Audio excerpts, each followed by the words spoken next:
тежестта на купените гласове е толкова голяма заради ниската избирателна активност. На избори гласуват 25% от хората. Заедно с купени гласове, фалшификации и така нататък, лъжи на социолози, на ЦИК и така нататък, ги докарват до около 30%, за да изкарат, че активността е по-голяма.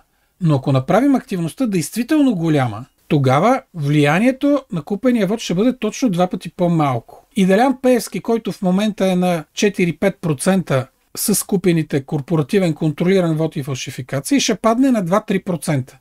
Ако искаме да накажем Пеевски и да го изритаме от политиката, защото подобно арогантно същество не е съществувало, можем да го направим. И затова и моята кампания гласувай за фантом, наритай Пеевски. Ако гласувате за малки фантомни партии, които няма да минат 4%, обръщам се основно към негласуващите, резултатът от вашия глас ще е същия като да не гласувате, няма да изберете никого.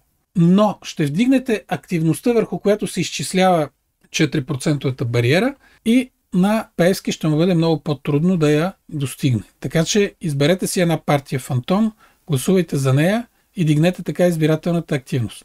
Няма смисъл, ако целта е борба с Пеевски, да се гласува с не подкрепям никого, защото политиците са го извадили от изчисляването на 4% бариера. Поредна политическа манипулация. Докато гласовете за фантоми участват. И гласуването за фантом е начин да се нарита Пеевски, като се направи по-ниска тежестта на купените гласове.